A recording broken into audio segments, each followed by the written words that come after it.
Okay, we have Coach Kiffin, and he will open with some remarks. Okay, thanks for coming. So I don't know if they see. Do they see the last conference in here? Yes. Oh, okay.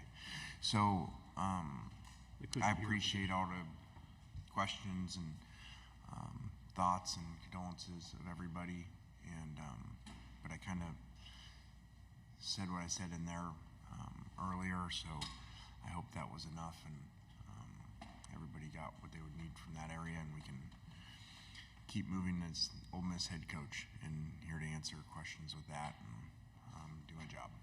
Okay. Thank you. Front row. Hey, Coach. Hi. Sorry about your dad. Thank you. AP Stedham, AP and Kelly, as we see it, syndicated radio. Coach, what makes you excited about your team on offense, defense, and special teams, and what needs to be done for Ole Miss to compete against the top echelon teams? Well, I'm all areas. I mean, I don't sound coach speak, but I really am excited about all areas because either we have players we're familiar with coming back that have done really well, or we've added players in those areas that have performed well at other places. So that's an exciting thing to have. Every year you don't have that. Every coach gets up here and says it, but a lot of years they don't. And so it's exciting to have that type of roster. Now, there's plenty of those rosters over years in all sports, professionally and in college. Doesn't mean you're going to win. Doesn't mean you're going to have, an elite team. There's a lot of work to do with that, but I'm excited, as I said in there, about, we added length, and that was an issue in some matchups really over the last few years, in my opinion.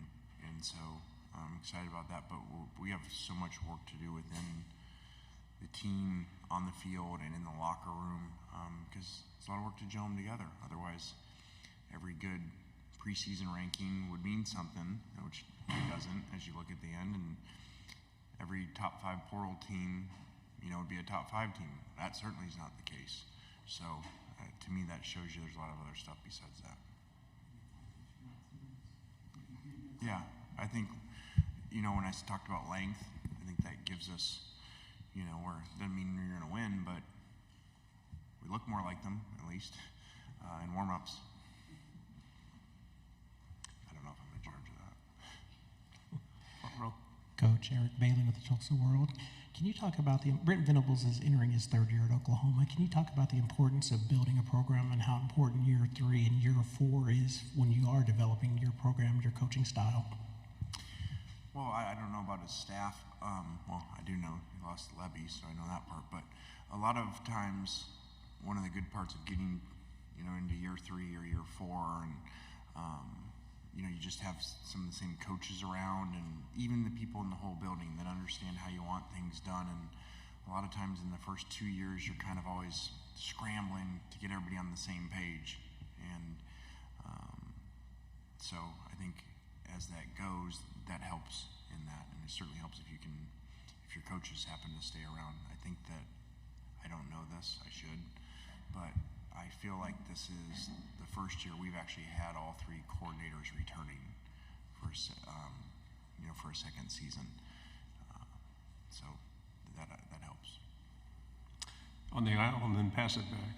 Hey, Coach Bob Ballou, CBS Austin. I know you just spoke to the Texas roster a little bit, what Sark's building. What's impressed you about what he's built as they head into the SEC, but also maybe for Sark specific, what makes him so unique in this business?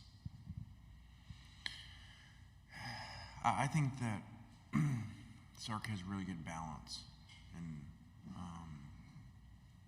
I guess maybe in the video game things, since I keep hearing about the video game, like as you rank different areas and stuff, and some coaches are, you'd put these numbers by them, 99, whatever, in these certain areas, they might have lower numbers in these. I think he has really good balance where if you looked at him as a coach, like you do kind of teams, if that makes sense, like there's no weakness. I think he has really good player relations. I think he hires really well and evaluates coaches in that process really well, and he recruits great. So, and he's really innovative offensively. So I would say when I look at him, he has really great balance. Second row. Lane, Ralph Russo from AP. With the new rules regarding coaching staffs, and all that's gone into over the years, resources in coaching staffs and staffs in general getting bigger, and now analysts and things along those lines.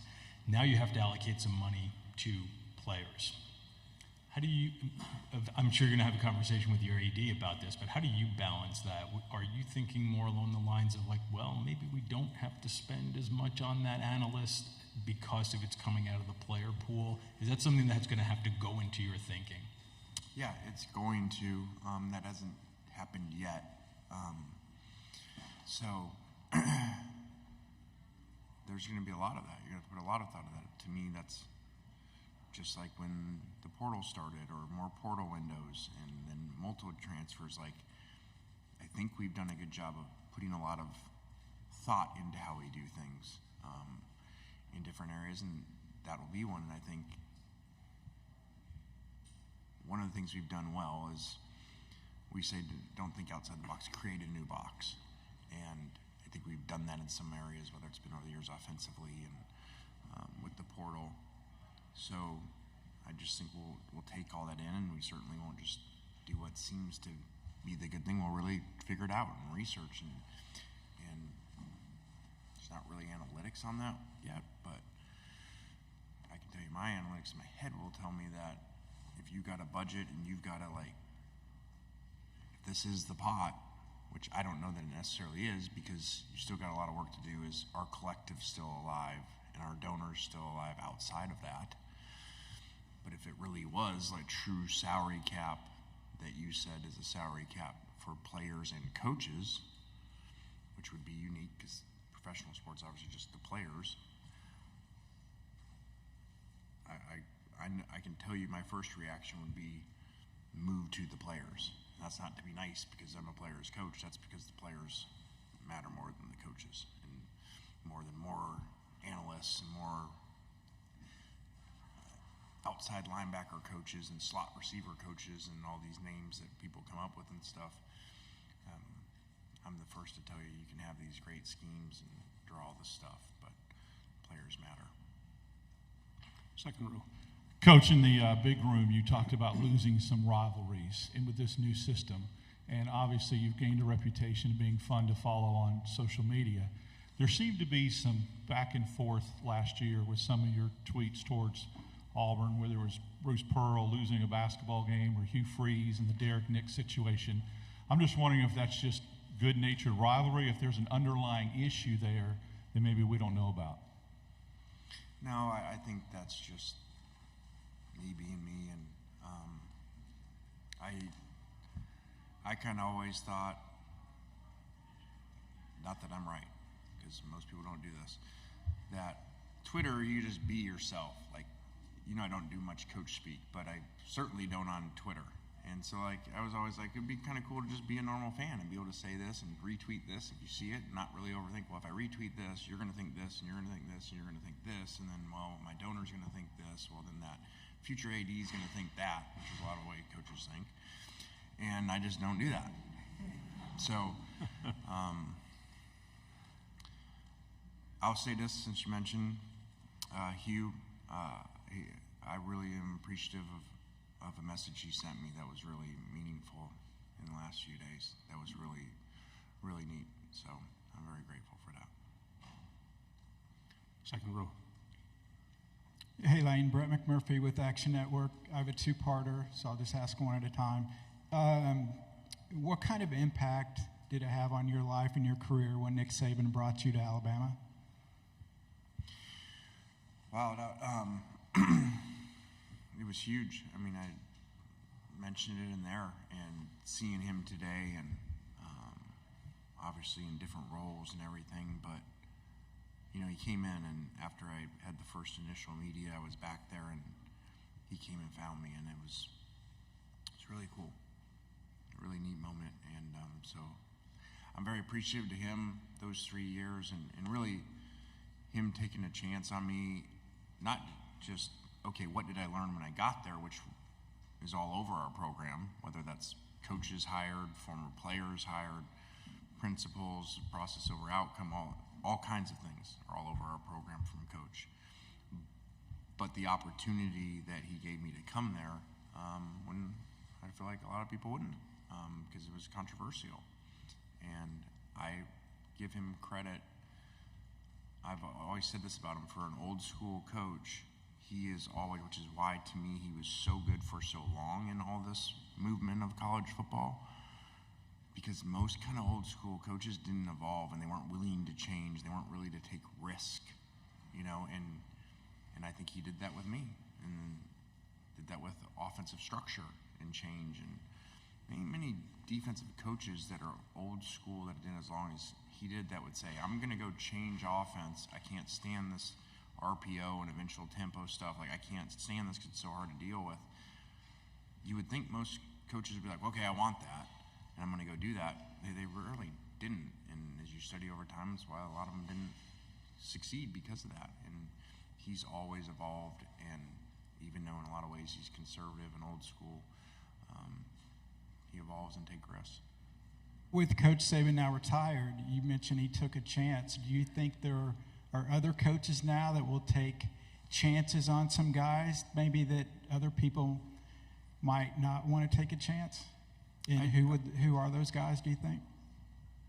I do think that what Coach did with a lot of coaches in taking, you know, fired head coaches, you know, or maybe they had an off-field issue, some of them, you know, and taking them, and I was fortunate to be a coordinator. A lot of those times they've been analyst roles over the years, to kind of get them back in. And I think people like to copy success. And I think over time, people have been more apt to do that because they saw Alabama succeed, but then they saw those coaches go on to succeed other places, and then they kind of pay it back. And I think we, whatever that group is of coaches, you know, there's a lot of them, head coaches now from Coach. I think if you look at them, they do that. You know, we do that. We've got a couple, we just added in the last, 5 months, 2 former head coaches, an SEC head coach and an NFL head coach. Not that they had any issues, I'm not saying that, but that model that he did, which was kind of unique. Final 2 questions here on the aisle and then in the back row. Tyler Shaw with KBTX and College Station. Lane, do you like the expanded now, going to the 12-team playoff format, and then being in this league with, you know, and adding Texas and Oklahoma? Do you feel like being in the SEC kind of helps your team's chances of, you know, being one of the top 12 teams? I think the first thing I do like, the first question, I do like for college football, the 12-team, that there's 12 teams. I do think that's really exciting at the end of the year for more teams, and, you know, we've seen in other sports how awesome tournaments are. So I do like that. I don't know necessarily, and I think it would take a couple years to find out, does adding the 2 teams to the SEC and making the super conference like it did mean that you're going to be more apt to get in, especially for those teams? I don't know that. There's way too many variables in the current system to me to be able to say that, because you don't have a top 12 system. You have a system that a group of 5 teams is going to get in, and they may not even be ranked. Maybe 25th or something. Okay, they're certainly not going to be ranked in the top 12. And you could have one of these other conferences have a conference champ. I wouldn't think it would ever happen in the SEC, but a conference champ that isn't in the top 12 that's going to jump. So now you may have 11 and 12. These 2, the 11th and 12th ranked teams in the country aren't getting in. They're going to get jumped by teams way down here. So I think you do have some issues there where you can't say, oh, just being in this conference is going to help you because of that. Final question. Bradley Davis, WAPT Sports in Jackson, Mississippi. Lane, last year, this time last year, you and your team were talking about how the fading in 2022 at the end of the season, and kind of attributed that in part to having a whole new team in this free agency, as you call it. What were you able to change to overcome that in 2023, and do you think you've established a blueprint for this new age with all these new players coming in every year? Yeah, I think part of that's being fortunate. You know, you have games come down to the end and the ball goes this way and the kick doesn't go in versus goes in, or it's blocked versus it doesn't. So I'm the first one to say, okay, you got to look at the whole thing versus just, oh, we did this great job, so now we were great because we blocked the kick and it didn't go in and we lose the game, or the year before, okay, we don't know what we're doing and we got to change everything, but yet I think we're 8 or 9-1 with the ball inside the 20-yard line to beat Alabama and we don't score, So there's a lot that goes into that, but I do look back and I say I don't think that we had a phenomenal culture, which is my responsibility as the head coach, to weather when that Alabama game went bad and then all of a sudden fall off. And I think that's a portal issue, just like it is in sometimes in professional states a heavy free agency issue. They haven't been there long. In college, they didn't really initially pick them. NFL is different because they got picked. So they didn't initially pick them, so maybe now why are they going to the places they're going? So a lot goes into that, and I think last year we got some really good breaks in the games too, but that was a really good culture last year of players that were there for the right reasons. Coach, thank you very much.